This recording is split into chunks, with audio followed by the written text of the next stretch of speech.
I think, Madan, we'll have to start the stream again. I started the stream, but I didn't add myself, and you know, so I think stream is going on without. Shall we start the stream again? We'll end the stream, okay?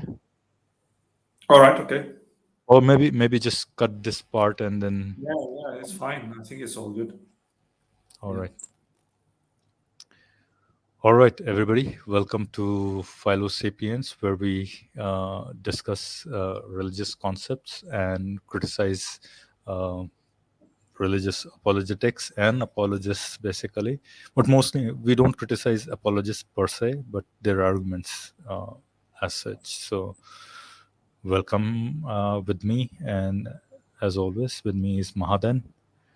I don't have a topic in mind, a particular topic in mind. What I wanted to do was to open the stream for, uh, guest callers, and then see if anybody wanted to join and put forth their, uh, you know, their beliefs and, you know, convince us basically. And as you can see, the thumbnail, that's what it says: convince us, save us from hellfire. Basically, this is episode 1.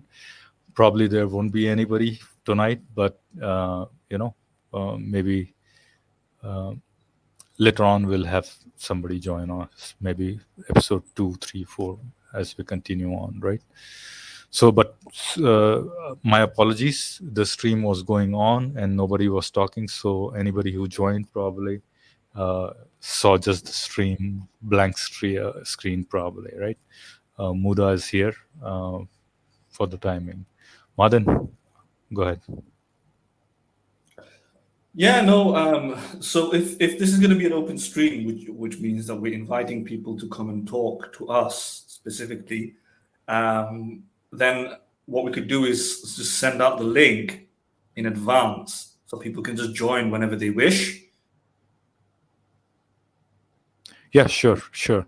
And what Martin I was thinking was that this is a thing that I was thinking that we should do, maybe because we always hear all these arguments that apologists throw at us, basically, contingency argument, cosmological argument, kalam arguments, and all these argument from reason, argument from beauty of mathematics, and so many arguments are there, right? Probably if you open up probably a philosophy book, probably you'll find hundreds of arguments in favor of trying to prove the existence of God. But the first thing first is what definitions are we working with, basically. There are so many different, as many arguments in favor of God are there, there are as many definitions of God are there. Which God are you talking about, right? Is it a monotheistic God? Is it a polytheistic God? Is it a pantheistic God? Unitarian, Trinitarian? Which God are you talking about? Or dharmic God? It is Hindus God, basically, right? I think pantheistic God, you can say, is kind of similar to Hindu, God in the Hinduism, probably.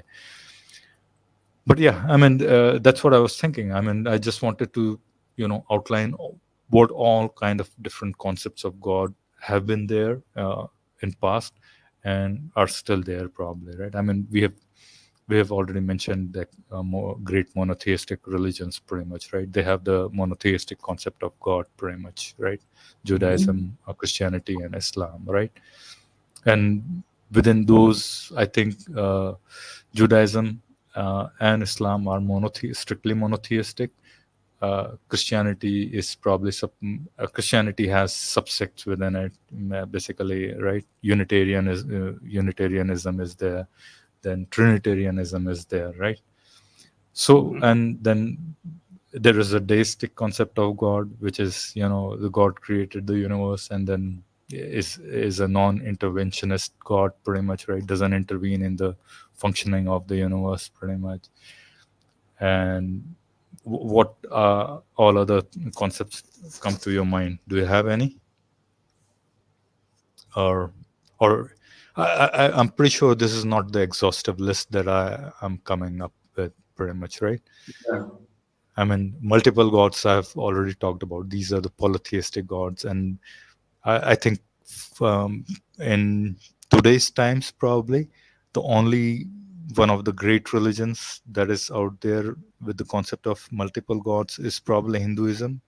And correct me if I'm wrong, but in past, a lot of uh, regions had these kind of concepts. Pretty much like Greeks had their own multiple gods, then Egyptians had multiple gods, Sumerians had multiple gods, Mesopotamians had multiple, even pre-Islamic Arabia and Israel had all these polytheistic gods, pretty much, right? Mm-hmm. So, I, why I wanted to bring out these things is basically when we have these discussions, or go listen to some arguments, and some apologists come and try to give us their reasons. They start off with existence of God using reason, or existence of God using contingency argument, pretty much, right? And sometimes they lead to like a monotheistic God, but can you really go beyond that? You haven't proven your version of the God. You haven't proven like Islamic God. You haven't proven Christian God. You haven't proven Hindu God. That's the problem, right? I mean, you Yeah. haven't proven. I mean, if you're going through a monotheistic God or just a single necessary being, then you're only talking about monotheistic God. If you're a Hindu, you're out of luck pretty much at that point, because, okay, bring a proof Mm. for your multiple gods, right? Yeah, Or yeah. at least some So, evidence for it. Yeah. pardon, say that again. No, I said at least bring some evidence for it. For if you're saying that Hinduism is true, all right, what is your evidence that there are multiple gods? I mean, it is a possibility. We can't. We are not saying that's we can just discount it, but at least give us an evidence. At least when we talk to you know um, Muslim apologists or Christian apologists, they'll give you good arguments like contingency arguments, which will lead to a single necessary being, right? What is your argument for a Hindu god, right? Or Hindu gods, a panoply of gods, pretty much, right? That's what my question is, right? Mm. Well, I think when it comes to, first of all, most of philosophy of religion has evolved past previous manifestations or concepts of God simply because of the cultural differences and simply due to anthropological reasons, really, and maybe sociological reasons, right? So, given that today certain dominant religions, particularly in the West and the East, involve primarily monotheistic gods, with the exception of the pantheon of gods that can be found in Hinduism. This is why you have this kind of take difference in philosophy of religion and amongst philosophers as well. And henceforth, you have arguments which kind of lend support for the type of God that they want to establish. And in reality, is that most likely, as any good religious apologist would know, you can't just have one argument in order to establish that. You generally would point to make a cumulative case or a circumstantial case, whatever you want to call it, that establishes bit by bit all of the parts of your case. Yes, and the some of the elements of that case will eventually involve substantiating, let's say, Islam, or substantiating Christianity, or substantiating Hinduism. And from that part, what they may do is substantiate, let's say, spiritual experiences. They may try to substantiate other forms of religious miracles that lend credibility to their specific scripture. That's kind of how it works. So the fine tuning argument may be made to establish, at the very minimum, let's say, a creator or designer, and maybe not its attributes, right? And then you may use the argument from, let's say, Kalam cosmological argument, trying to establish maybe like a single creator, perhaps, right? Maybe it doesn't work, but they try to do that. That's in principle they try to do that. They then use other arguments, like let's say for example a form of Occam's razor, or try to establish the singularity of a being that has to exist rather than a panoply of beings simply because it may lead to conceptually logical problems. And then they may try to establish more about this being from the scripture in and of itself, the revelation, and how they go about substantiating the revelation. Well, for Islam, for example, the Islamic text contains, let's say, scientific arguments or prophecies, or, for example, the linguistic miracle, to show that Islamic scripture has all these things, whereas the Christian scripture or the Hinduism scripture doesn't. They don't make successful prophecy claims. They don't make successful miracle claims, or they've been twisted and changed and altered and modified. There's man-made fingerprints on it more so than Islam. And by doing that, they establish the cumulative case to narrow it down. So any Hindu will have to do something very similar, I reckon. Right? It won't be a single argument. It won't just be the design argument or the fine-tuning argument or the Kalam cosmological argument. It'll be a combination of many of these things, including arguments for the scriptures themselves. Right, exactly, Madan. And one more thing here to be noted is that the newer the religion is, you'll see that their concepts or the theology is more refined, because they have encountered all the problems that were faced by previous religions, pretty much, right? So the older the religion, the more wishy-washy their arguments and theology is gonna look like, pretty much. And so if you come closer to like the New Age religions, you'll see that they have incorporated more and more newer arguments into their arsenal, as if you will, pretty much. So you'll definitely see that thing. But for if you are a Hindu, pretty much, if you are a Hindu and you think that somehow monotheistic gods are winning, then you're wrong, because whenever they say that logically it's impossible to have panoply of gods, it is not.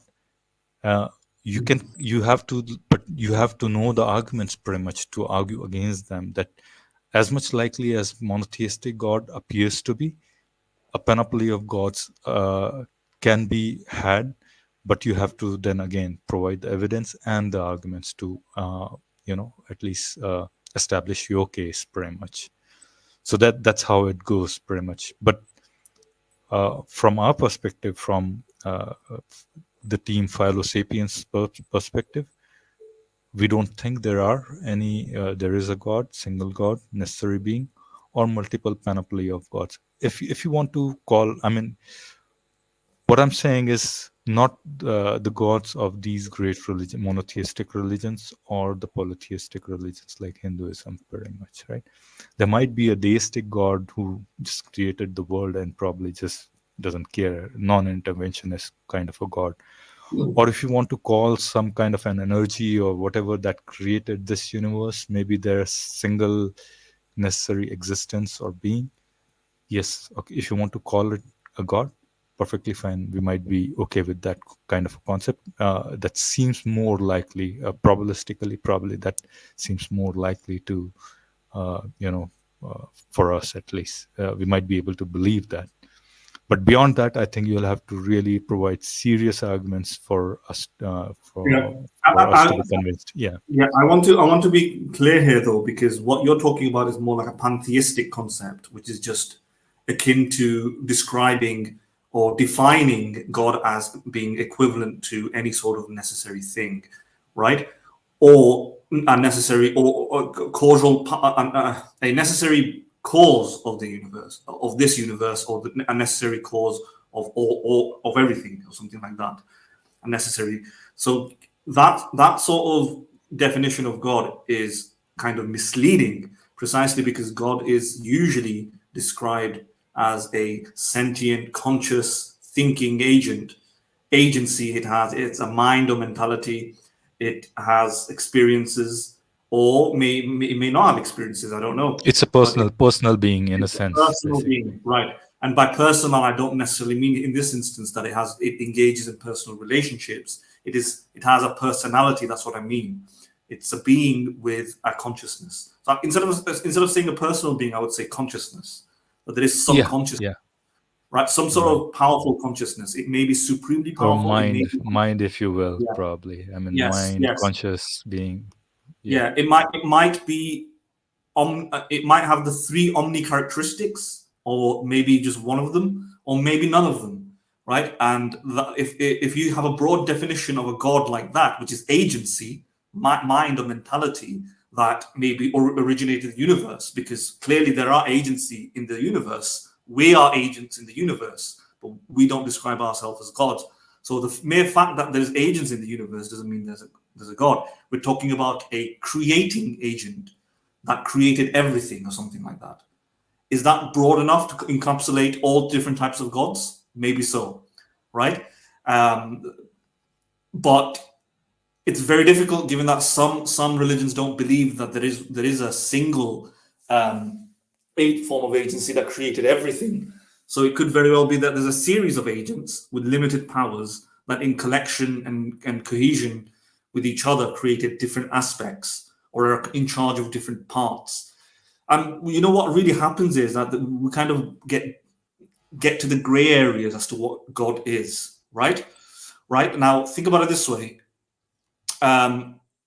We have created things. We've created colonies. We've created bridges. We've created skyscrapers. We've created governments. We've created forms of control and societies and so on. And there have been leaders who have been fundamentally responsible for creating many things. I mean, Bill Gates created, a massive corporation, not single-handedly, but he had a massive impact.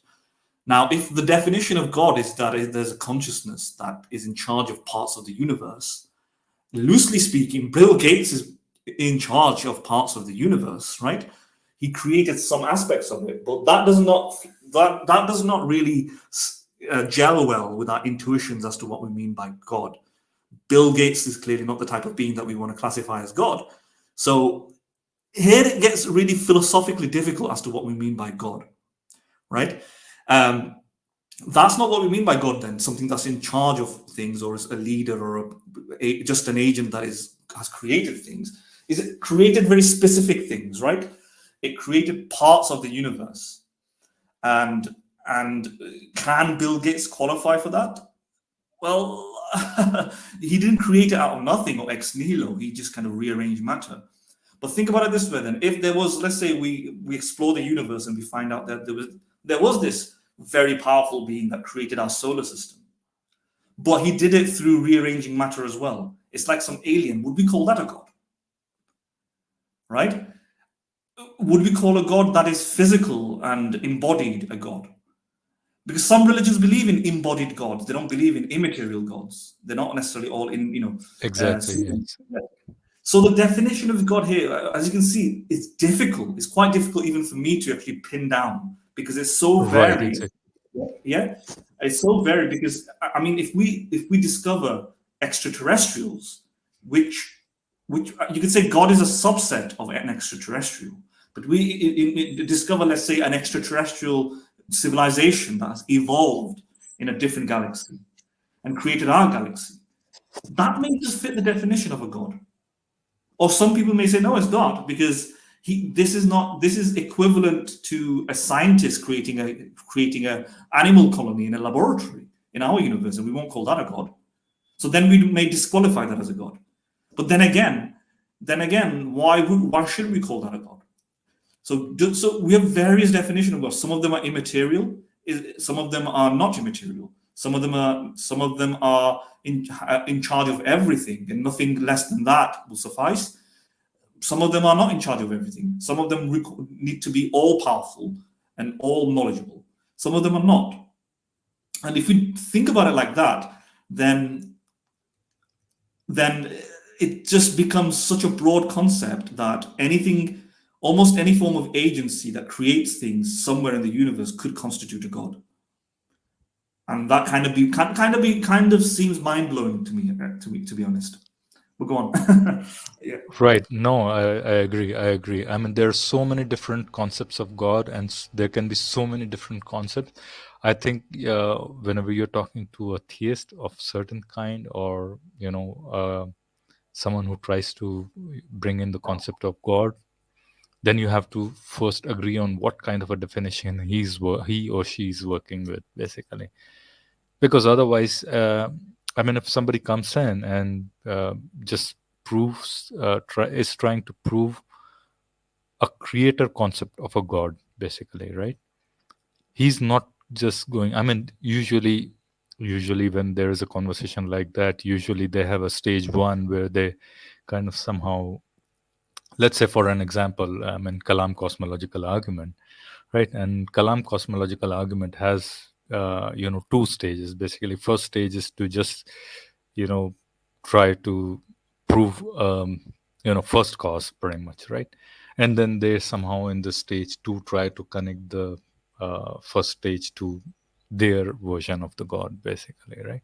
So you have to at least work with those definitions and try to figure out where exactly they are going wrong, pretty much. I mean, most of the people won't have a problem trying to say, okay, there is some creator being or something like that, or there is a first cause or something like that, right? But then the problem may be in the stage two, where how do you connect this creator to have all these attributes of will, consciousness, and then benevolence, omnipotence, and all those things, right? So yeah, that's the thing. I think we have so many different concepts of God. I think we did cover a few, and for sure we haven't covered an exhaustive list, pretty much, right? You have New Age mysticisms. You have Gnosticism, shamanism. You have so many different indigenous religions, pretty much, right? And I'm talking about indigenous religions of a lot of the African tribes and Amazonian tribes, pretty much, right? In South Americas, pretty much, right? There used to be certain tribes in India as well, and deep forest. They had their own concepts of pretty much, but later on, due to Christians and Hindus going in there, they were probably slowly converted, pretty much, right? And yeah, I think what we should do now, Mahadan, unless until you have any other concept that occurs to your mind, I think we should open the link. And if nobody wants to join, what we'll do is we'll run a few shorts, and we might just analyze those shorts, right?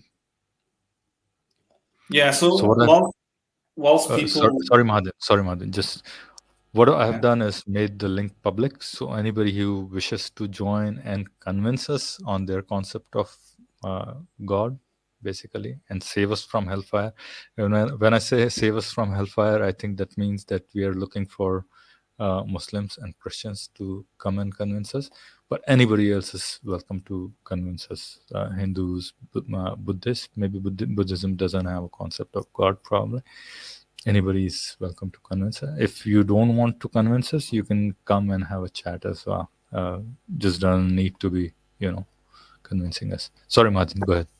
yeah, no. What I would say that what I can tell you from a brief overview of all of the arguments from philosophy of religion and arguments from various theologies and scriptures, none of them even get close to establishing the attributes of a god, and or the specific characteristics or nature of that god.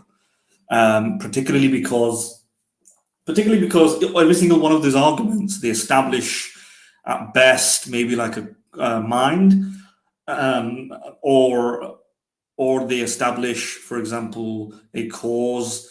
Maybe if you can just be charitable, they could establish like a mind. But then something that is famously known within philosophy, the gap problem arises, which is that we can't establish the specific attributes of that sort of God, right? It might be much more easier for maybe a limited concept of a being, a limited in terms of limited attributes, in terms of it has finite characteristics rather than unlimited characteristics. It might be much easier for a proponent or an advocate for that sort of being or entity by using such arguments. For example, the design argument may establish, for example, an intelligent creator. And that's all you want to establish, or a deist wants to establish some sort of supremely powerful intelligent creator, then you can get there, I suppose, by the fine-tuning arguments or design arguments, or maybe even Kalam cosmological argument, right? Stuff like that. But trying to establish a omni-triad set of characteristics: omnipotence, omnibenevolence, Omniscience. Omniscience. yeah, trying to establish those things is exceptionally difficult, and I don't think there's any arguments to really try and do that. Maybe there's some proponents of the contingency argument who try to do it, but even there, it's very hazy. None of them successfully bridge that gap, and even if you try to, and a lot of people think that if they try to establish the truthfulness of the scriptures, then that would do the trick, because in the scriptures we have a very apt definition of God, right? In, let's say, the Islamic scriptures or the Christian scriptures, it would say that you have a omni-triad God.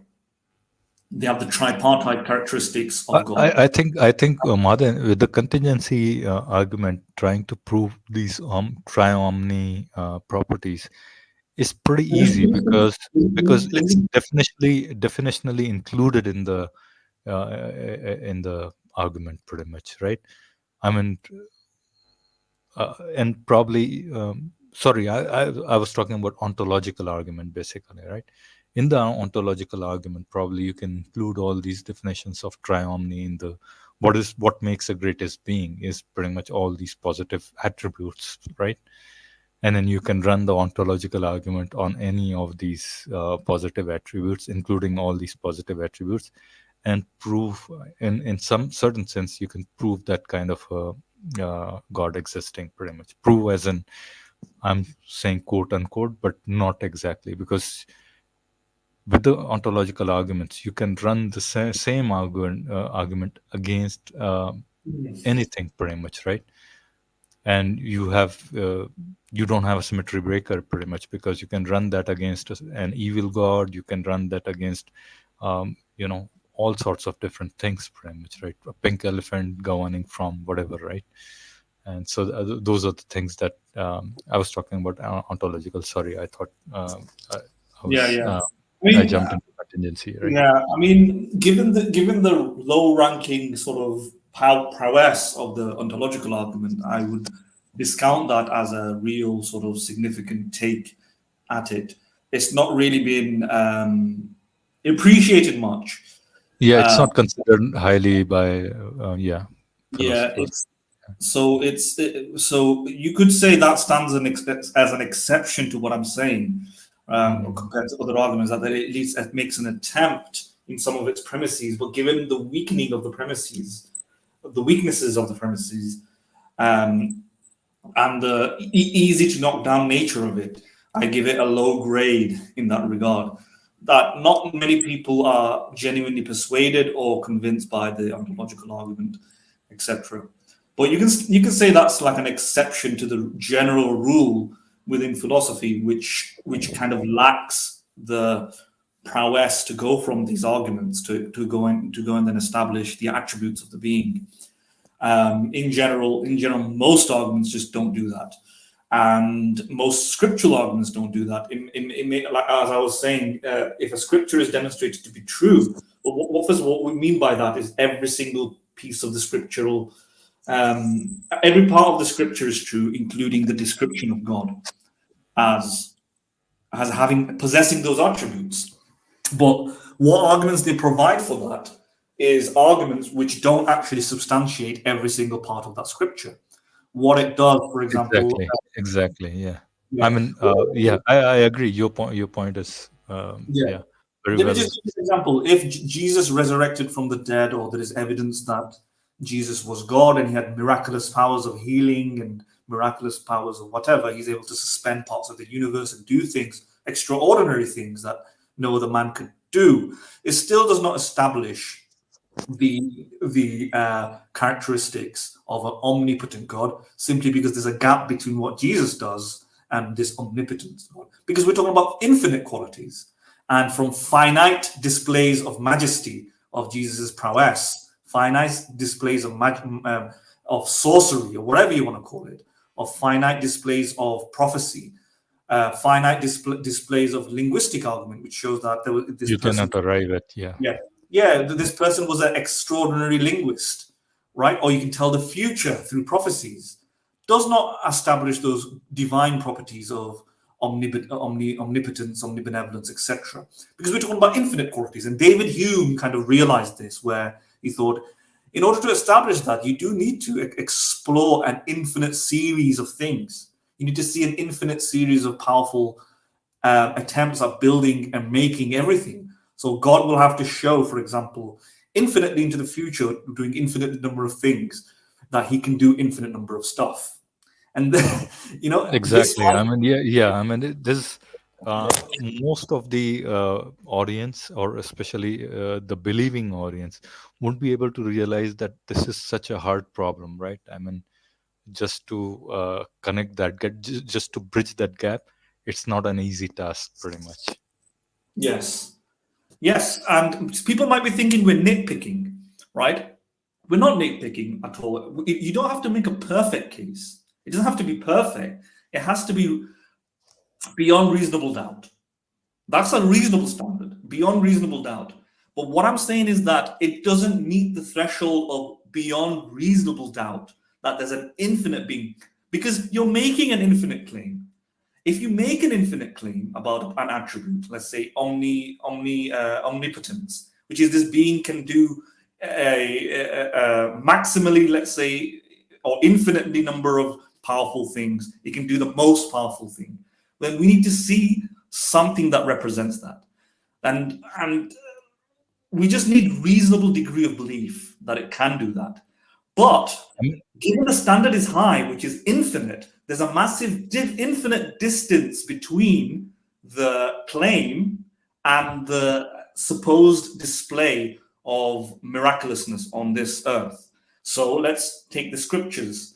For the Qur'an, it's prophecies and linguistic argument. For the Christian scripture, it's also prophecies to some extent, and it's the resurrection of Jesus and eyewitness testimony of his magic powers.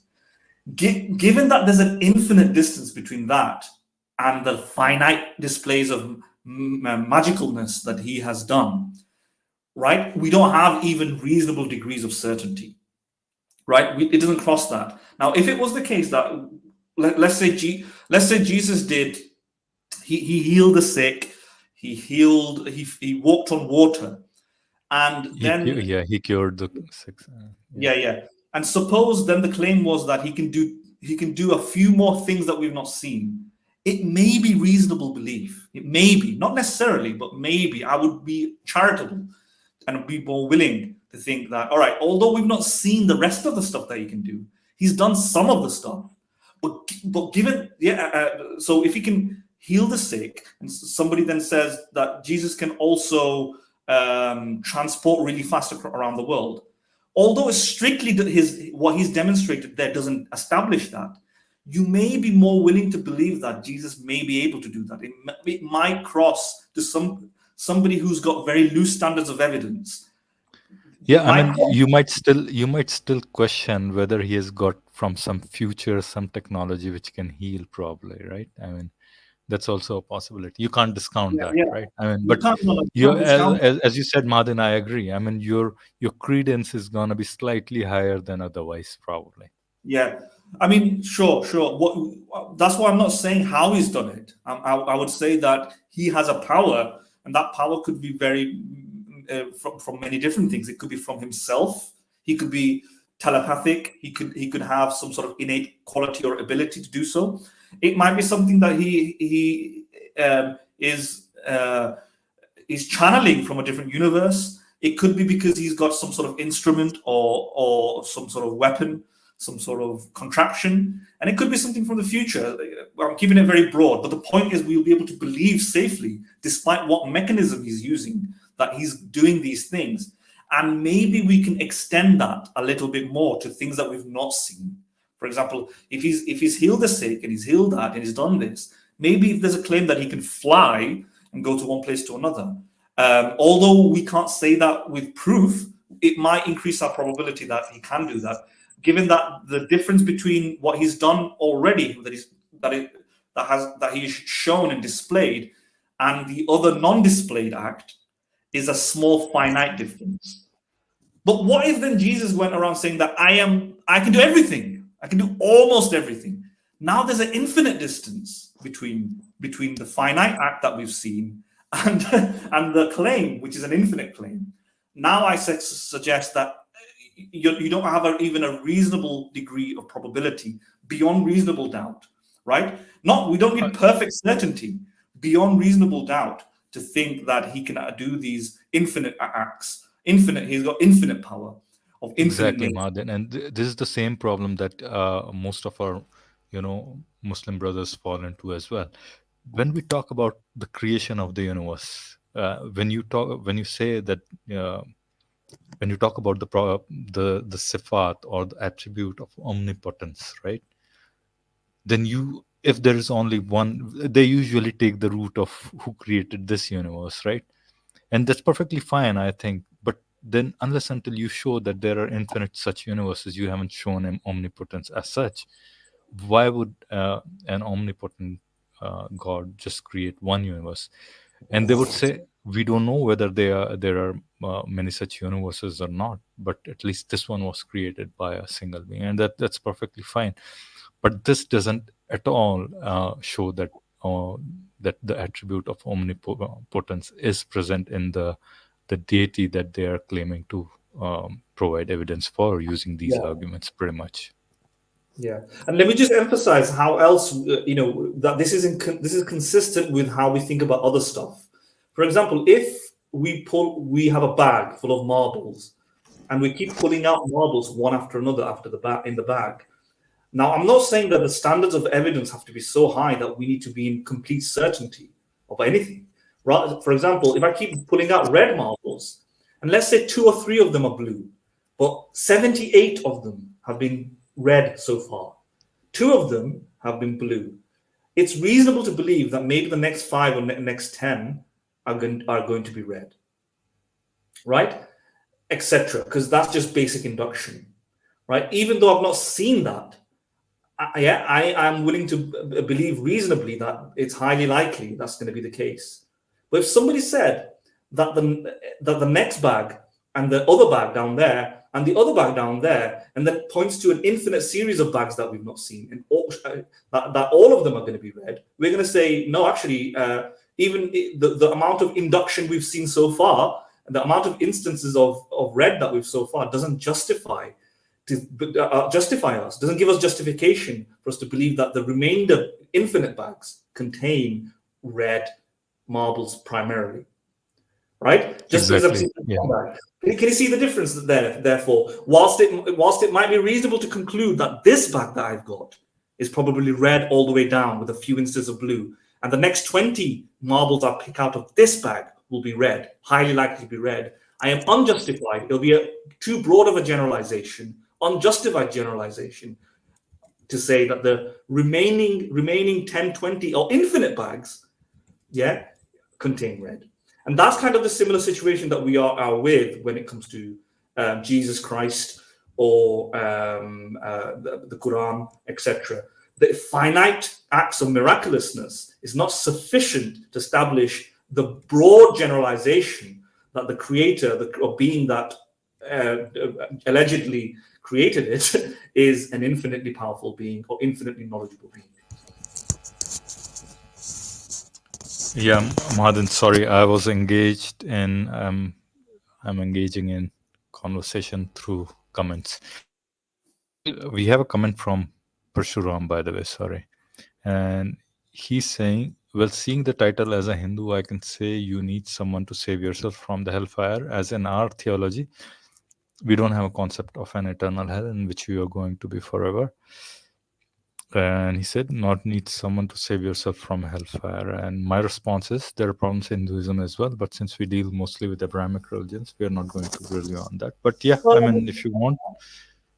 I mean, in Hinduism, is it not the case? I mean, it depends on which type of Hindu you are, but is it not the case that I'm going to be in a forever loop, stuck in, reincarnated as something lesser, as a Lesser punishment? being, yeah, that's what I said. I mean, I said there are problems in Hinduism as well, right? But no hellfire, basically, right? You might not get. I'm not quite sure. I think probably you will not get a salvation if you don't believe in whatever the dharma is, probably, or the gods. Not quite sure, but so you will not get the nirvana, as they say, probably, or right. Mm-hmm. So you'll keep you'll be stuck in this infinite loop of life and death, and not get out of it. Basically, that's the philosophy of Hinduism, I think, right? And you'll be stuck, and since you don't believe, and I think it's a karmic philosophy, basically. It depends probably not more so on your beliefs, but it depends more on your karma, basically, right? The deeds that you do, right? If you do good deeds, irrespective of whether you believe or not, you'll get the higher life and your next life. But if you do bad deeds, okay, and then sorry, I mean, I'm probably mistaken. It does believe. It does depend on belief as well, because a bad deed is not believing in the Vedas, in the scriptures. If you don't believe in the scriptures, it's a bad deed, basically, right? So you're out of luck. So yeah, that's how it is. But I'll let someone come and explain. And of course, you'll have I think you'll have, just like within Islamic theology, you have so many different firqas, and then within even firqas, each individual may have their own different takes from the primary whatever belief systems are. Like, you have 5 pillars and then 6 pillars of Islam and all those things. You can find differences, slight bit differences, and the same is true and within Hinduism as well. Some would say, some would probably say that they don't believe in other scriptures other than Vedas. Vedas are the most authentic. Some would say no, other scriptures are probably as important, and so on and so on. So, see, this is why religions are there, and as the longer the time passes by, as in the older they are, the more kind of leeway you have in fiddling around with them and making your own kind of a nice wishy-washy kind of a concept of a god or religion, basically, right? Anyway, I think what is I think Pashuram responded to us. Fellow sapiens, yes, I do see as a accept no religious theological framework. That's nice of you, Pashuram, by the way, that to accept that has its own flaws, and then why do you believe, man? That's the question. Why? Or Madin, do you want to add something, or shall we? Okay, guys, if you're listening, if you want to join and you you know tell us why you believe what you believe, and what are your evidences or strongest arguments. Basically, you can throw us your best arguments, and if not, maybe we'll run a video or two. Madin, how much time do you have? Do you have to leave early, Oh no, or I'm okay. maybe? I'm okay. I'll just whilst you look for a video, then I suggest you look for a video that we can review. Whilst you do that, let me just articulate a continuation of what I was saying, because I think it's very important to hit home the point that there's a gap problem. Using a few more illustrations, right? Simply because that is, I want to show the reasonability, the reasonableness of how we think of how the reason, how it is completely reasonable to think in this way, to think that there's a gap problem between the acts of divine miracleness, let's say acts of miracles, acts of suspending the universe, etc. Gap between that and the extrapolation that some theists might make, to think that that being is therefore this kind of supreme God, right? And another way to illustrate this, I've said a few examples already, but another way to illustrate this is to think about it from our own human experiences and how we think about those things. For example, we have a very powerful, very intelligent, very capable, very knowledgeable being already, right?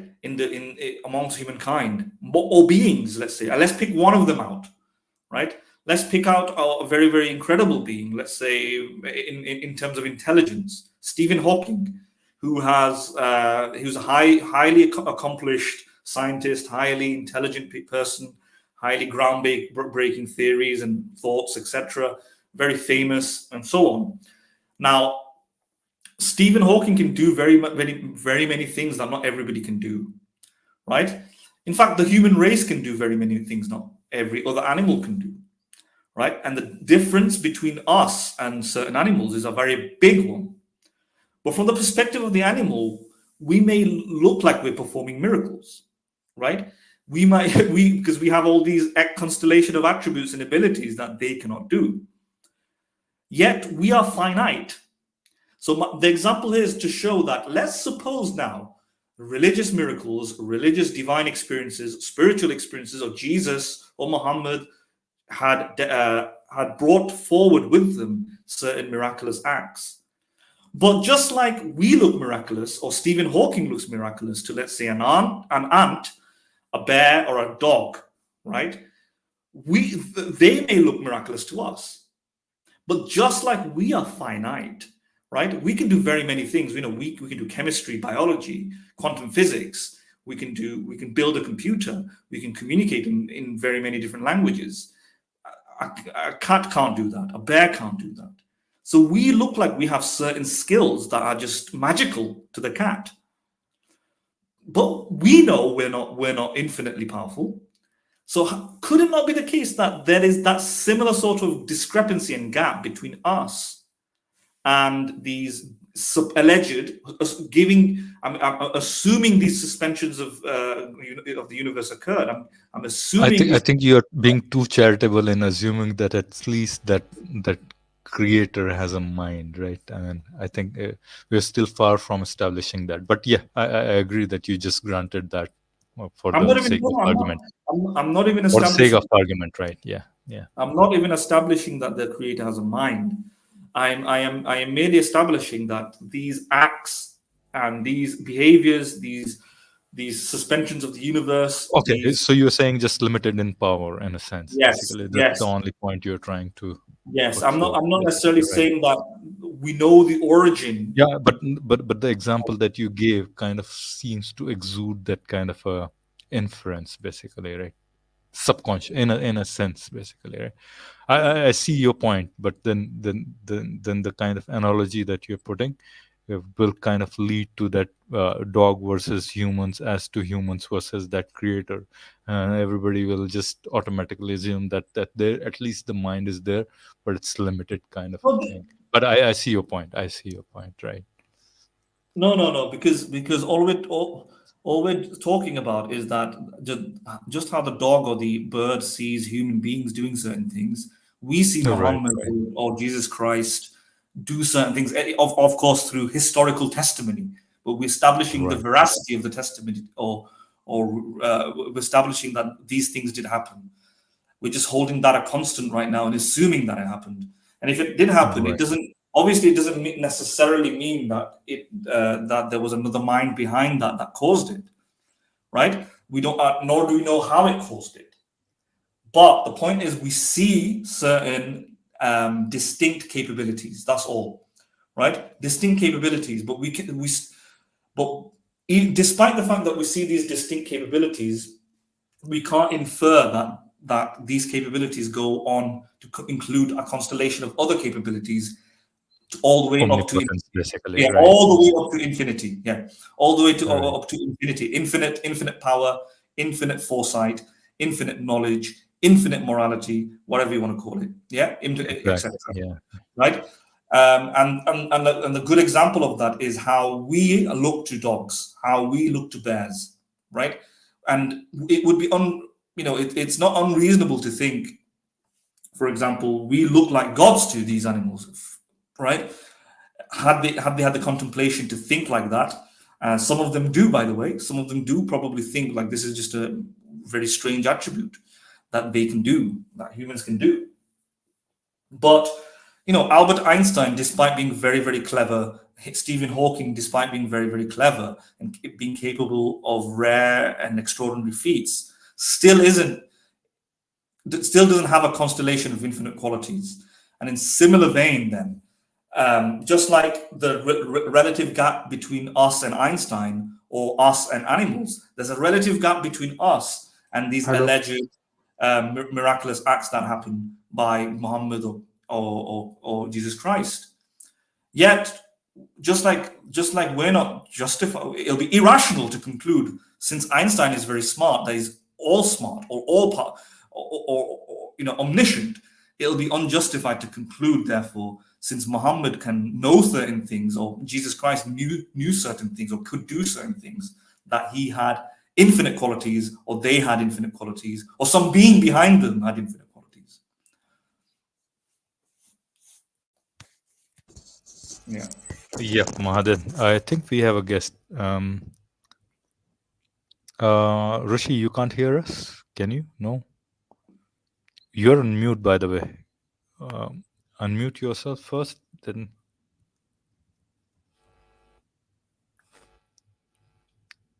Rishi, I think maybe you can leave and come back again, right?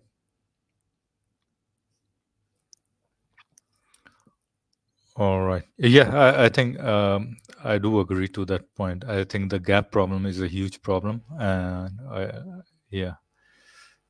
I think I just got distracted a little bit because I saw Rishi joining, and then first I saw that he was not visible. I mean, I just saw his name, but I couldn't see how to add him to the stream. Then I added him, and then he just can't hear us, basically, he's saying. So I asked him to come and join back again. If not, Madin, you're done, right? So shall we run this video and critique it, or what is the video about? Let's listen to it, right? I think the title says, I think it's from Zishan, right? Zishan of Speaker's Corner, basically. And the title is Atheist Woman Rejects Common Sense. Mm-hmm. Atheist Woman Can't Be Honest. Smile to Jannah, Speaker's Corner. Shall we run it? Mm-hmm. When you see the design and everything that you see around you, how the universe came to be, there seems to be only three options. If there are more, feel free to let me know. Either, like the brother said, it came by chance, it came by nothing, or it created itself, or something created it. Which of those options do you think makes the most sense? Chance, nothing creating itself, or something creating it? I think the very first thing he said, three options. Which of these three options? He gave you four options, basically. Yeah. All right. Okay. First of all, those are not logically dichotomous categories. I mean, it's tetratomus, or whatever you want to call it.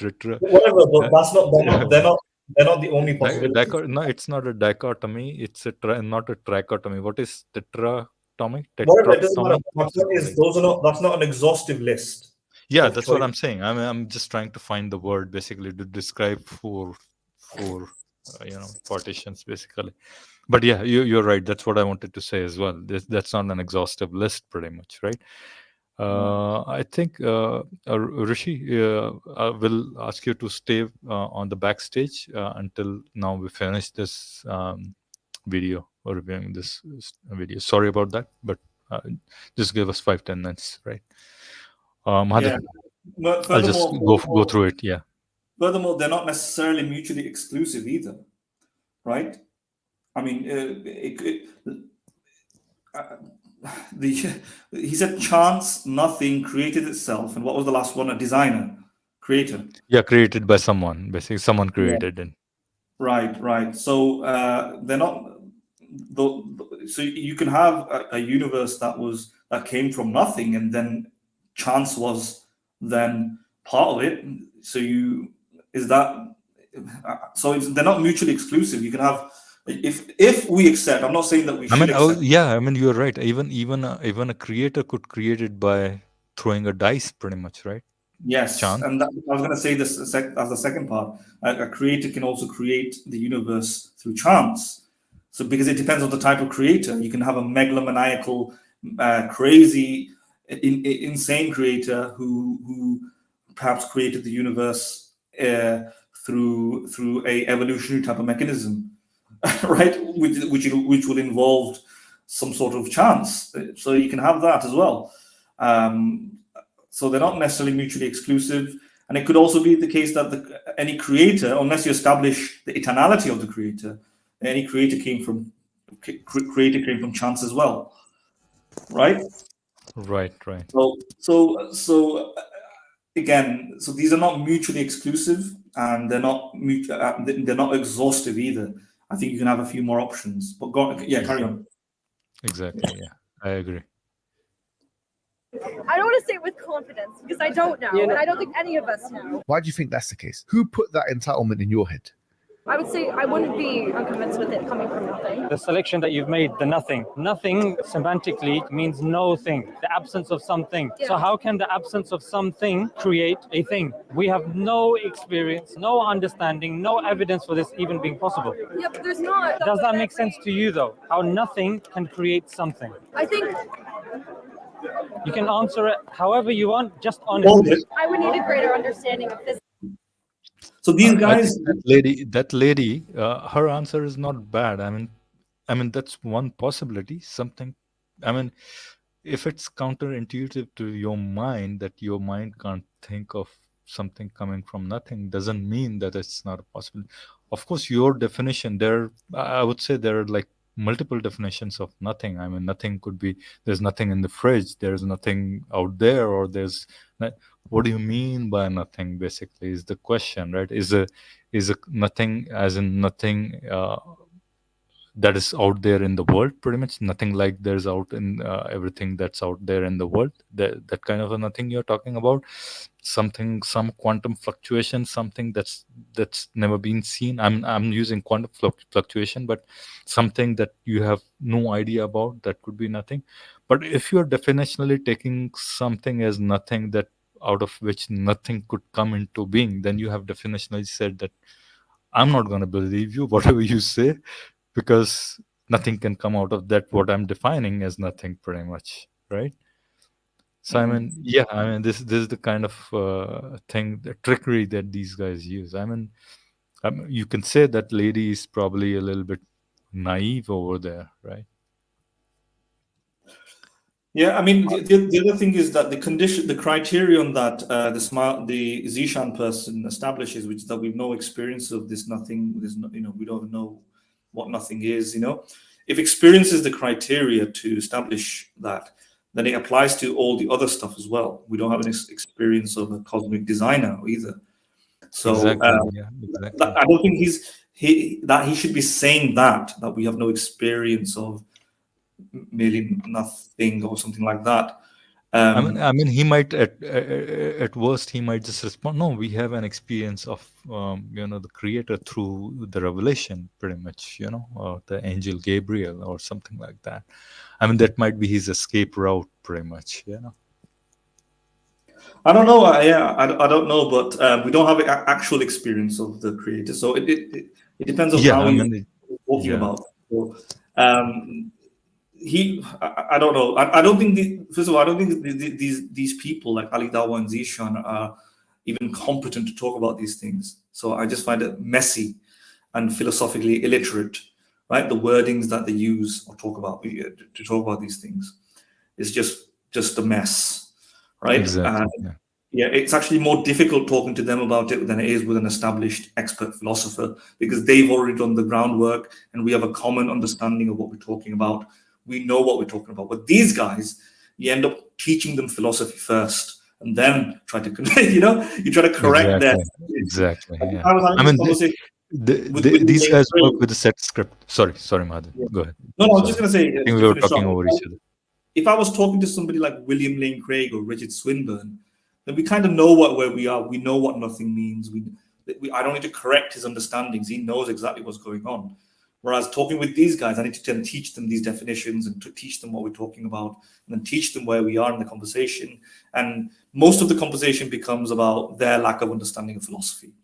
Whereas I don't need to do that with somebody who knows philosophy. And that's the I problem. mean, lack of understanding of philosophy at the same time, lack of understanding of these basic terms, basically, right? I mean, Yeah. Yeah. All right, let's see what else. I think these what happens. Sorry, I just wanted to add this point, and what these guys do, and mostly people like Zishan, Mansoor, Hashim, probably they have a, as you said, they have a lack of understanding of philosophy. They are probably okay with logic, probably, but they work with a set script. I mean, if anybody's question falls within that Venn diagram, within that circle, they're okay with it. But otherwise, then they just kind of make things up with whatever they know. It's a mishmash of, you know, it's a hodgepodge of ideas after that, pretty much, right? Yeah. Yeah. When you see the design and I think it's done. This video is done. Yeah, nothing of substance, pretty much, right?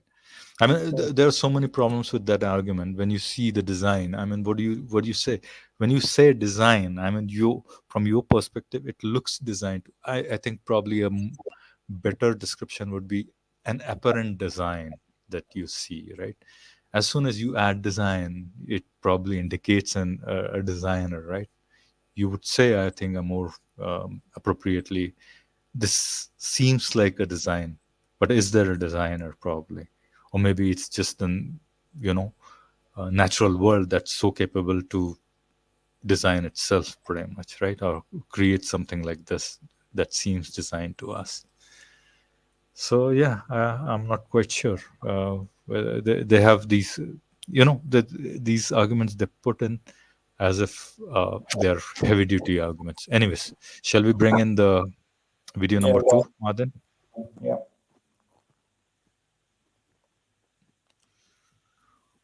All right, which one would you like to critique? Mansoor, Hashim? Any, I don't mind. All right, let's bring in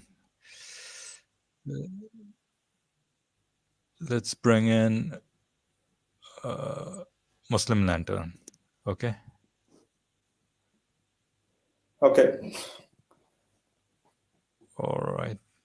Can you see it? I think it's Muslim Lantern. I don't know. Let's listen to it and then see. If I read this, it's good, I still don't have that belief it's true. Do you think it's just if I get punished for that? If you are sincere, if you're reading the Quran sincerely, if you're asking God, whoever He is, wherever He is, to guide you, you will believe. It's as simple as that. The only thing that can prevent you from believing is actually being arrogant towards it, meaning that you know is the truth. It makes sense to you. There is evidence for it. Everything makes sense. But you say, you know what? I'm not going to believe it. I'm not going to ask this deity to guide me. We can stand here with you for millenniums. It's not going to change anything until you also open your heart towards the Creator. If you be sincere enough and you're reading sincerely, you're not reading with a propaganda. You're reading sincerely to know. You're reading to find out whether it makes sense to you or not. If you are doing that and you ask the Creator, wherever He is, wherever He is, to guide you, I guarantee that you will be guided. If I read this, it's good, Madan, from what Muhammad Ali said, can you ever be, sincere? If you have a disbelief, then you can never be sincere, pretty much, right? No matter what, basically. That's what he's saying. Yeah. Mm-hmm. All right. Seems like it, yeah. Yeah, I mean, if you read it sincerely, and you read the Quran sincerely, right? I mean, I read the Quran sincerely as well. I just didn't believe it, basically. I mean, I realized, no, it's a handiwork of 7th century, 8th century, 9th century men, pretty much. I don't know when it was compiled, it was written, pretty much, right? Had Kylie been in our stream, he would have said the same thing. He would have realized that it seems a handiwork of humans, pretty much, right? So I think I believe that you were not sincere when you were reading it, basically, right? Yeah. Well, that's the implication, I suppose, that what he's saying, that if you sincerely read it, then you will become definitely guaranteed a believer. And if you don't, it seems as though, anyway, I think, If you don't, the only way you won't become a believer. I don't think it's saying the only way. There's other ways you can not be a believer, which is not encountering the Quran in the first place, which is never hearing about it, etc. But he's trying to say that. What he's trying to say is that if you're sincere, you will believe, and if you're not sincere, then you won't. That's what he's saying. He's not saying that. I don't think he's actually saying that's the only way you're not going to believe. There are multiple Yeah, but other when ways. you start reading it, basically, if you start reading it, then you will end up believing, basically, right? I mean, there's no way that you can't believe, basically. If you don't believe after reading it, then you are insincere. That's what I'm getting from his 1 minute, whatever. Talk. If you're reading it and you're misunderstanding it or so if you sincerely read it, then you will believe. If you don't sincerely read it, then you won't. Yeah, it kind of seems like. I mean, there's another option, obviously, is to misunderstand it, even if you're sincere, right? You can be sincerely incompetent, sincerely misunderstood, sincerely misguided, right? So what he should mean is that what he should be saying is that if you're sincere and you understand it, put in the way that we understand it, then it will lead you to believe. Yeah, but then understanding is your problem, right? I mean, you if you don't understand, still your problem, right? I mean, I don't know. Yeah. I mean, it's still a part of your sincerity. You don't understand because you were not sincere. I think, yeah, it's problematic, I think, because those I mean, those who have read, I mean, think of it. We come from subcontinent. We have read the translations around all those things, and you can blame, hey, you don't understand because you probably read it in English. If you really want to understand, probably read it in Arabic and then understand it. But there is a problem because there are those who lived in Arabia and just came out of it, basically.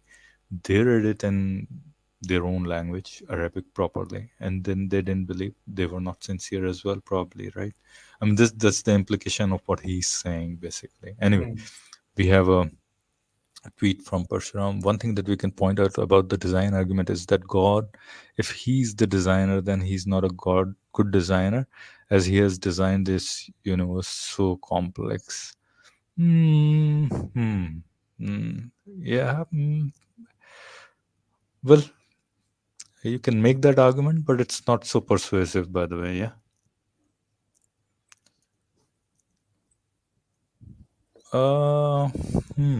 Not sure about that as well. Madin, you have any comments for that? I think that's not a very persuasive argument, Parshuram, by the way. Yeah, I mean, I think this simplicity argument is a little bit too overhyped, I would say. Well, it depends what he means by simplicity. So, the argument, if the argument is that the universe is unnecessarily convoluted and complicated in order to get to a desired particular goal. For example, if you want to create human beings, you have to create multiple galaxies and then multiple habitable planets, and then multiple planets which can have the conditions for evolution, and then etc. etc. There's a lot of waste involved, a lot of redundancy, a lot of chaos in order to get there. Then, that's a. So if you assume the hypothesis that God, with infinite resources and infinite power and infinite capabilities, did that, it does seem to be a kind of redundant way of getting to that particular desired goal when he could have done it in a simpler fashion.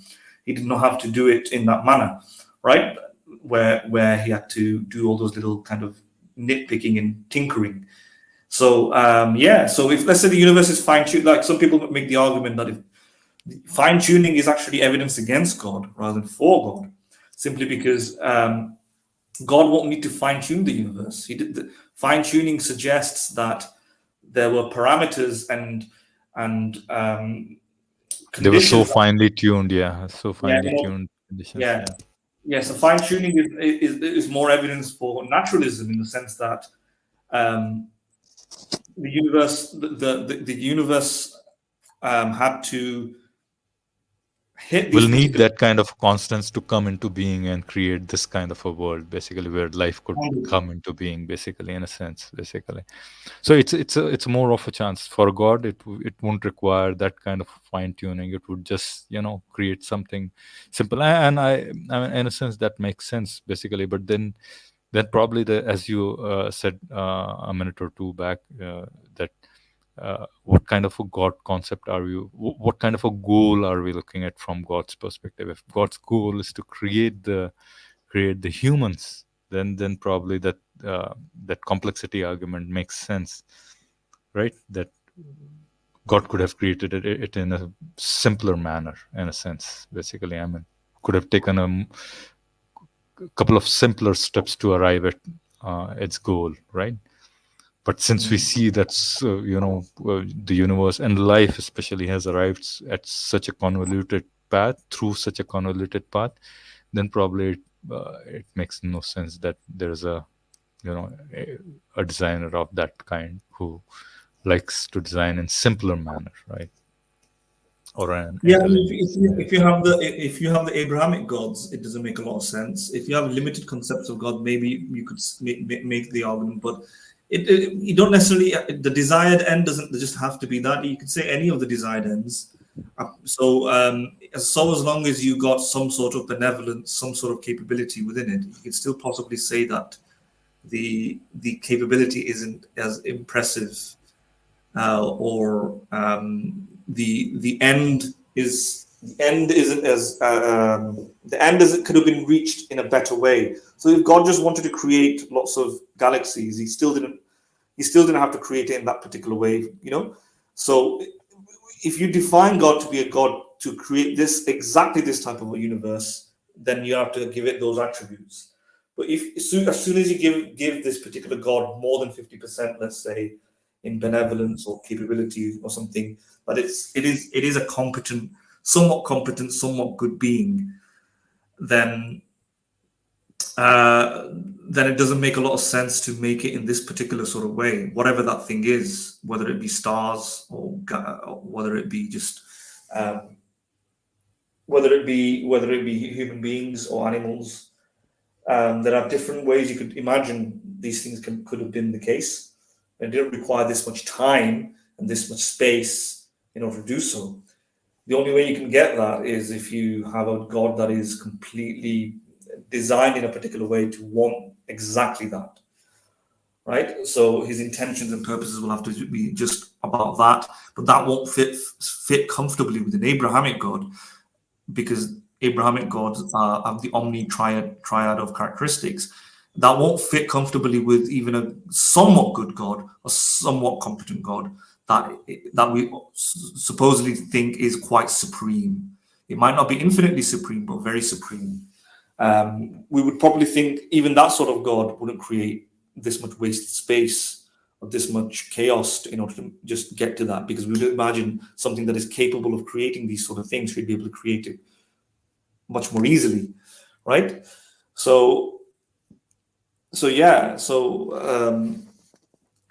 It doesn't make a lot of sense when you put benevolence or competency standards to this God into his definition. Right. All right. I think we have a couple of more. That's a point also, Mahadan. If the universe is fine-tuned, it implies that God needed to design the universe under certain kind of parameters. Yeah. And on what measures do we make the inference that the universe was designed? All right, Madan. I think this video is probably done as well. Shall we shut down the stream, or shall we go for on the review video? Short.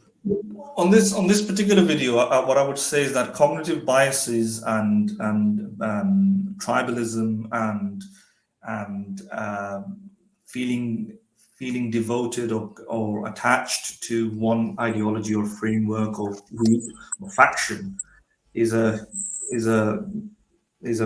dominant feature amongst humankind that does not necessarily just exclusively exist amongst atheists or aka non-believers. Confirmation bias, for example, is a prominent trait recognized in every single circle or faction or nationality or race or culture, including Muslims. So the concept of sincerity that this person is espousing, that if you just look at it sincerely,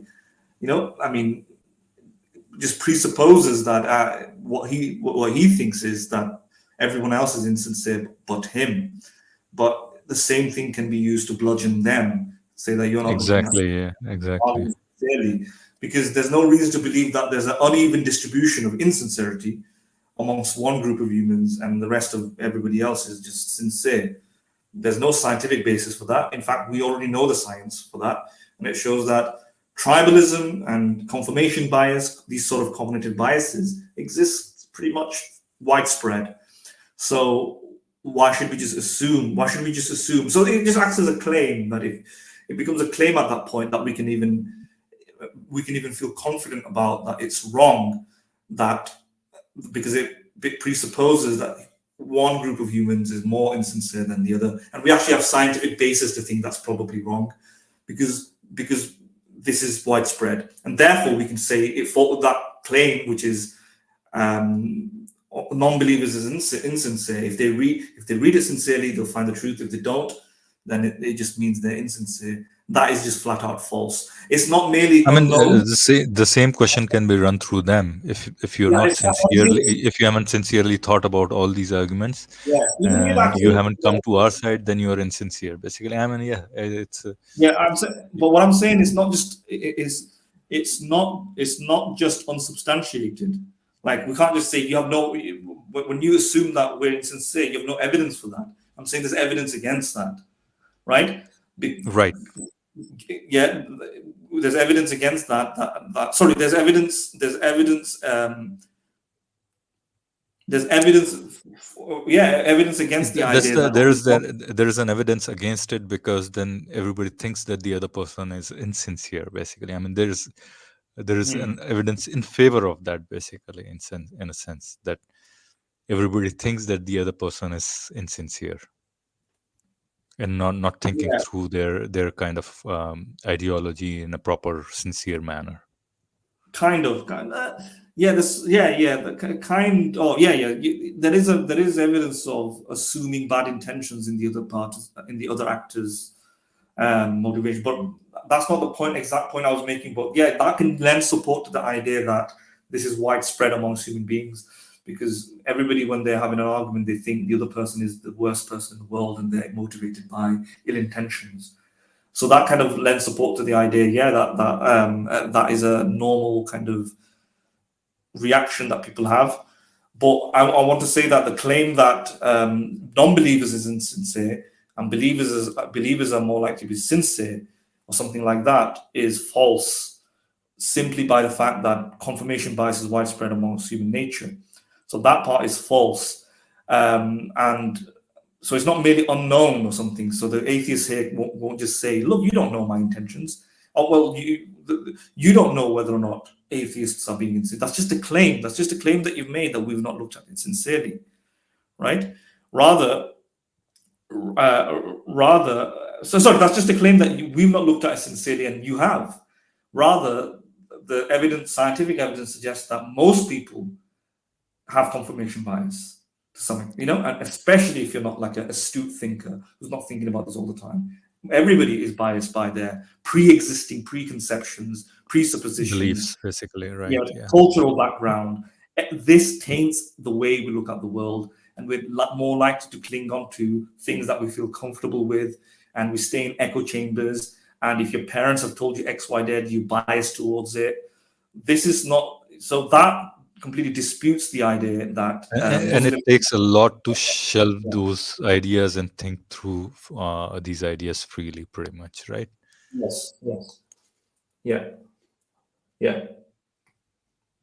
All right, let's shall we run another one, or do you want to add something more to this, or shall we run another one, or shall we close the stream? Up to you. Just run another video if you want. Let's see what's. File is happening in just want to remind about my invitation. You can come to our live stream on Saturday whenever you're free and can have a cordial dialogue. Sure, let me think about it. All right, let's run another one. Let's see, which one do we have?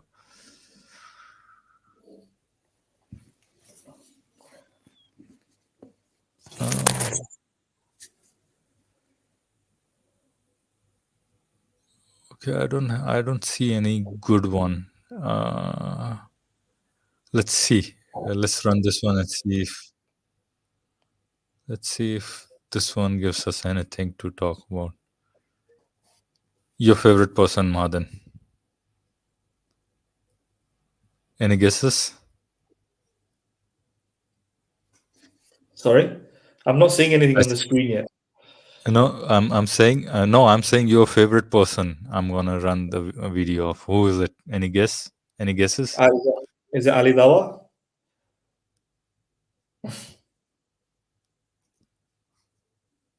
All right, shall I run it? What if I'm not grateful? What if I'm not Oh, happy? Mansoor. What if I'm resentful to it? You should really understand your position. Why? Can you hear it? Fine, Madan? I can hear it. Yes. Okay. What if I'm not grateful? What if I'm not happy with the life Allah has given me? What if I'm resentful to it? You should really understand your position. Why are you resentful? Because God says in the Qur'an, Because there's no justice. God says in the Qur'an, God does not put a burden on anyone's shoulder unless they can bear It it. does though. And- Many people kill themselves. Wait. God does not, He tells us. That means we are within our capability to have patience and live our life without killing ourselves. The people who kill themselves, they have been doctored, brainwashed, conditioned, controlled in a sense like, oh, I cannot do anything. That's the brainwashing. We have so much threshold of pain, you cannot even imagine. But there's a level of threshold of pain. I may have more or less than you, but every individual has this threshold, and God doesn't put a burden more than they can bear. We believe we have so much threshold of pain, you cannot even imagine. But there's a level of threshold of pain. I may have more or less than you, but every individual has this threshold, and God doesn't put a burden more than they can bear. We believe God says so. He is not to the least unjust to His slaves. What if I'm All right. I don't know. I don't know if there's anything to talk about in this video. But I see. I mean, this whoever the questioner is has asked a very good thing. Basically, I mean, the good question that he's resentful about his life, pretty much, right? And everybody, I mean, everybody goes through those kind of phases. Basically, goes through depression and then tougher phases of life, basically, right? What Mansoor does in that case is just cite that Quran verse and then says, okay, everybody has a huge threshold. That's about it. But the evidence goes against it, because then a lot of people do suicide. Basically, they can't just, I mean, in a sense that it's just tying up those two videos. Muhammad Ali's video, he's saying that people are insincere, basically, and Mansoor is saying here, I mean, is implying, not saying explicitly, implying those who are killing themselves, taking their own lives. And I'm not saying anybody should do that ever in their life. Nobody should do that. We are not saying any of that sort here. We're just critiquing Mansoor's ideas here, Mansoor's take on this. And those people are weak, basically, who take their own lives, basically. And he doesn't realize that some of these people go through so much. I mean, if you have a bipolar disorder or some other mental disease, you go through so horrible condition that eventually your best way out, you think, is that I should be no more, right? And in Mansoor's response, he implies that those people are weak, pretty much, right? And they don't have a threshold here. Yeah. I don't even know what he's necessarily saying. I don't know. Because he did say that, you know, God won't burden anybody more than they can handle. So I mean, see, I mean, his argument is so it doesn't God make won't sense burden, to right? say that they're weak. What does it Yeah, I mean, mean? he won't. Yeah. That's the point he's making, that God won't burden. But because since God, his idea is that God won't burden, so whatever these guys are feeling is not really great. But since they're still taking their own lives, they must be weak. That's the inference I'm taking. Maybe my inference is a little too far fetched, probably. But isn't what he's implying, Mansoor, that if according to my Allah, God has not put burden on you, then why are you taking your life still? Basically, that's the point I'm trying to, Yeah, maybe. highlight. Yeah, maybe. But what I'm kind of having a problem with is that if people did, let's say people do take their lives because they couldn't handle it, then does that not falsify the idea that God has given them pain not any more than they can handle? But you know, they've given. So if somebody gives you pain more, no less, no more than you can handle, and then you should be able to handle it. If somebody gives you pain in such a way that you can't handle it and you kill yourself, then by definition, God did not give you pain more than you can, less than you can handle, or something. God gave you pain more than you can handle, right? Yeah, exactly. That's the point. Yeah, that's exactly the point I'm trying to make here, right? That he's kind of he doesn't understand. I think Mansoor. I don't know which one to put above whom. Basically, Zishan, Mansoor, or Hashim. They're like brilliant, man, brilliant. But anyways, shall we bring? I don't think there was enough meat in Yeah, this whatever the video. case. Whatever case. Let me say a few things there, because most of what Mansoor is saying is just I believe or we believe. We don't give a shit what you believe, right? To be honest, that's not a cure. A belief in and of itself isn't the cure. We want more than just that. And like I said, things in the scripture, any statement in the scripture may say the sky is green, the sky is not green, right? The scripture may say there's an infinite series of planets, but then the question is, how does the scripture know that? Why should we trust the scripture? And the point is, one of the associated arguments with the scripture, for example, the linguistic argument in the Quran of scientific prophecies or prophecies, does not help establish all the remaining claims that exist. Yeah, not just about its omnipotence or omnibenevolence, but also other stuff like heaven, hell, etc. So one way to look at it is that you have a scripture, you have this kind of, imagine somebody writes on a piece of paper, I am the greatest scientist in the world or something, right? That's just something stated on a piece of paper. Why should I believe that you were the greatest scientist? That is assuming even that's somebody did write it. So let's assume for a minute that there was this extraterrestrial being that wrote the Quran, right? Why should we then thereby assume when it says, for example, that I don't burden you any more than you can handle? That is one proposition that is well substantiated. There's no reason to think that. And we always qualify and analyze such statements in any sort of situation by comparing it with the reality. Does it correspond? And if there's a lack of correspondence, we can either discount it, think it's false, or not be skeptical about it, or suspend from making a judgment. And what this other person was doing when he's talking to Mansoor is obviously correlating what it said, possibly what these divine scriptural things say, trying to correlate that with the reality. So it's not enough to just to say we believe. We have to also have some sort of grounding to think there's enough good reason to think that piece of writing was telling the truth and is correct and accurate, right? If the world is full of misery, for example, of lots of people having burdens that they can't withstand, and that acts as a counter argument, if not a falsification of the statement that we've created. We've created the world with people who can handle things or something. Yeah, just like if the scripture if the scripture said that the sky was the atmosphere of the sky of the Earth's atmosphere filters out light in such a way that it creates a green color. Well, it doesn't. The sky is blue, right? So if the scripture says the sky is green, we can't just say, well, we believe it's no. So if somebody comes up to you and goes, but look, the sky is blue, so your scripture is wrong. You can't simply then say, well, we believe it's blue, we believe it's green. No, there's a contradiction between what it says in the scripture and the reality, right? And reciting the scripture once again is not enough. You have to show a salving. Yeah, so it's circular almost. To if somebody's challenging you and going, why is, if you say X, Y, Z, why is the reality in contradiction with that reality? And then they just say X, Y, Z. Exactly. And that guy is bringing that problem, evidential problem of suffering in some sense, and saying, oh, okay, this is the suffering I see, and then that's why I don't believe it.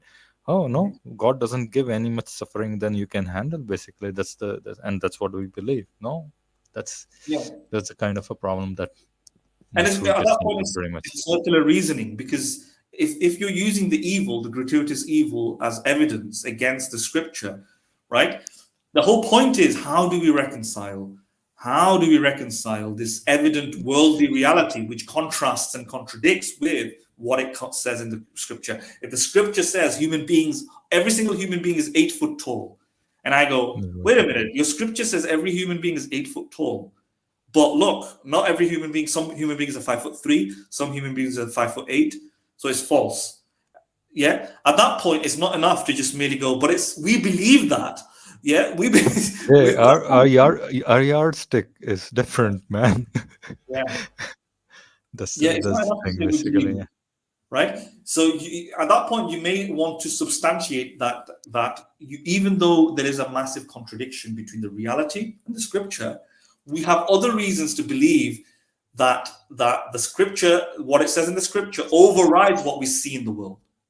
And nobody's provided those other reasons. They've not established the benevolence of God. They've not established the trustworthiness of God. They've not established, first of all, even assuming the justice of God, basically. Unless you do those things, we can't believe, we can't give weight. So listen to what I'm saying. I'm not actually saying, therefore, if there is a contradiction between reality and the Quran, that we can't at any point not defer to the Quran, that we cannot ever defer to the Quran. We can. I'm saying, if there were other mechanisms to show that, yes, there's an infinitely powerful, infinitely benevolent being, at that point, once we've established that, when there's a contradiction, we may trust the being's words more than what we see with our eyes. If it says in the scripture, then human beings, right? But you have a long way to go and prove that and establish that fact first. Basically, you have to establish the fact that the Quran is really the word of this all-powerful, all-benevolent being, pretty much, right? And who's all just, pretty much, right? At that point, if it goes beyond any doubt, I mean, beyond a reasonable doubt, then you have a reason to believe what I see through my eyes might be mistaken, and then what's written in there is more trustworthy than what I see or what is evident to me, pretty much at that point. Yes, and we do this a lot. We do this a lot. For example, with calculators, right? We trust the calculator more than our brain sometimes for big math. Excuse me. I would also imagine, as we're going into the future, AI. There's going to be a time where AI is going to be like an oracle or like a prophet or like a prophesier. And there's going to be certain things that seem counterintuitive and contradictory, but we're going to trust the AI more than we trust our own senses. And we already kind of do that as well. For example, well, forget that. We already do that with experts. For example, although it may seem like it, for example, if I can't imagine 4-dimensional structures, I know great many mathematicians and great many physicists have uncovered that 4 dimensions can exist, right? 4-dimensional structures, right? And this might be hard for me to imagine, but I trust the expertise, right? So we can do this, right? So we already do this, but we've not made a similar sort of case for this alleged being that wrote the Quran. And as I said at the beginning of the stream, it might be near impossible to establish infinite attributes. But even if you don't establish infinite attributes, you could still establish a more than 50% likelihood case of a more than 50% benevolent to malevolent ratio of a God. You can establish perhaps a very, very, very, very powerful and knowledgeable being, and we may be able to trust. So as long as we have a track record of trust, we may be able to do that. Just the way we trust doctors, for example. A doctor may have a great track record. He might be certified. He might be licensed. There might be many procedures in place to establish that he had gone to medical school, and therefore there are plenty of things that we don't understand. We will trust the doctor's word. And so we give doctors some authority. We could potentially give a very powerful, very, very benevolent being, so as long as he's established a track record, some authority. But we don't even have that track record. We don't have that sort of track record. What instead we have when it comes to Islam or Christianity is a few statements saying that he is all powerful or great.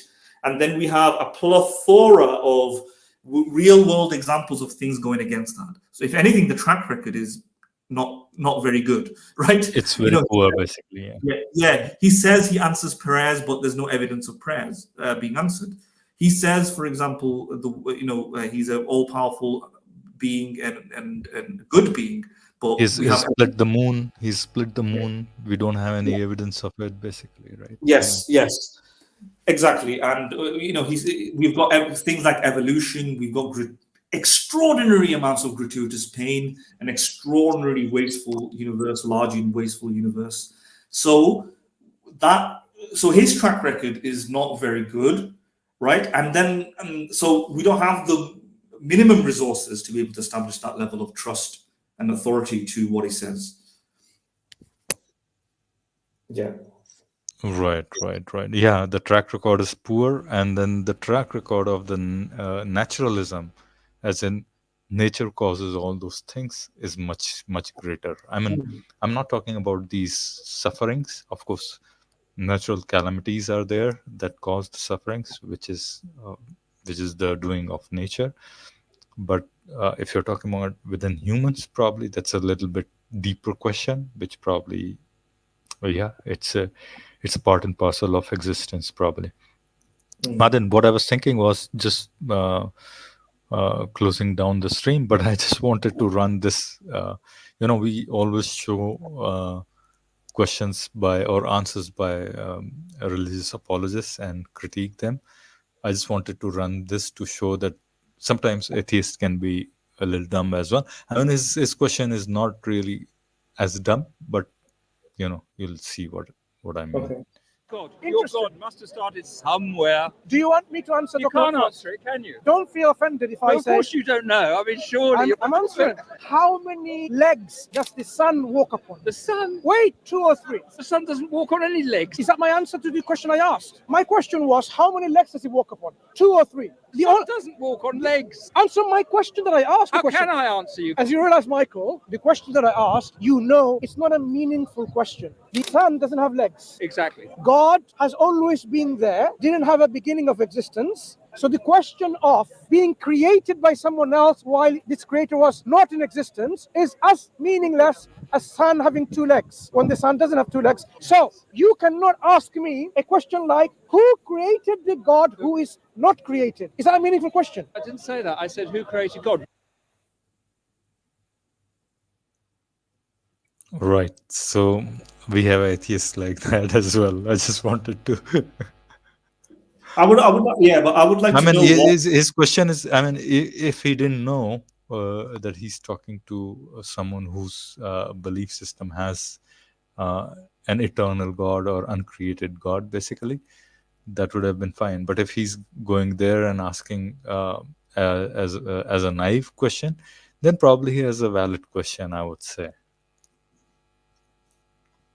Maybe, yeah. But I would like to know what preceded this, simply because it might be motivated through the prior reason. It's quite possible. It might be motivated as a counter argument based on any prior reasoning that Mansur or others had laid down that evening or afternoon or whatever it was. For example, if they were in conversation and amidst those conversation that they start talking about that things need causes, things need creators, or things need designers, or complexity requires designers, or intelligent things require designers, then it's entirely an appropriate question to ask, then who designed God?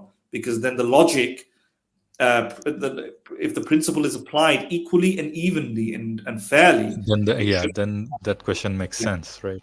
Yeah. At least. Yes, because if you can, so there's nothing wrong with, conceptually wrong with, a uncaused cause, right? But if you start off with a principle that says all design complex intelligent things, for example, need a designer, then it does mean then why shouldn't God also be have that? The same principle should apply to God as well, right? Yeah, and then if you try to kind of say that God is an exception because you build into the definition of God that God is an exception, then the then the response becomes simply that why couldn't there be something in the universe that has a similar sort of built into the definition exception to the rule that design thing, that complex things require creators? Maybe it's a non-godly thing, non-divine thing, non-mental thing. Maybe the universe itself is that, right? How do we know that's not the case? It might be just as much as a meaningless question to ask what created the universe as it is to ask who created God, right? That's the whole point. And if that's what the atheist was trying to say, then yeah. But if the atheist wasn't trying to say that, then but I think most atheists unintentionally end up talking about this simply because I think this is the underlying motivation behind most God arguments. Most God arguments is that everything needs a cause, everything needs a creator, or something like that, or design things. Right. Probably. So yeah, we're missing some piece of information as to what preceded this conversation. Probably there was something, if they were really talking about a principle from which this conversation arose, then probably this question makes sense, right? But otherwise, then yeah. Anyway, Madan, I think we have reached about 2-hour mark. So unless until there's anybody willing to join and have a conversation for probably 5-10 minutes or so. If not, then we're gonna shut down the stream. I think I have a few more videos, but we'll probably review them in our next stream, right? And I think we'll pick a little bit more juicy ones. I think these ones were not as juicy, probably. So yeah, with that, having said that, anybody who's going to listen to the stream later on, please consider, first thing first, subscribe to our English only channel, Unveiling Faith. You can see that underneath my Philosapiens name as well, Unveiling Faith. That's our English only channel, or the kind of the stream that we are having on Philosapiens tonight will eventually start taking place on Unveiling Faith once we have enough audience on that, basically. So we want to carry on doing English streams only on that channel, and then turn this one into mostly Hindi Urdu streams. But we need, more and more audience to, who listens in English on that channel. Also, consider supporting us through Patreon at patreon.com/Philosapiens. You can see it in the, banners, basically. And also on buymeacoffee.com/Philosapiens, or any which way you can support. Basically, there are memberships, super chats, whatever is there, you can do that. If you cannot support us, then please, at the very least, start commenting underneath our videos and tell us what you liked about the video, what you didn't like, or maybe comment about whatever your thoughts are, and share, please. Right? And that's about it. Good night for now. See you in the next stream. Bye. No.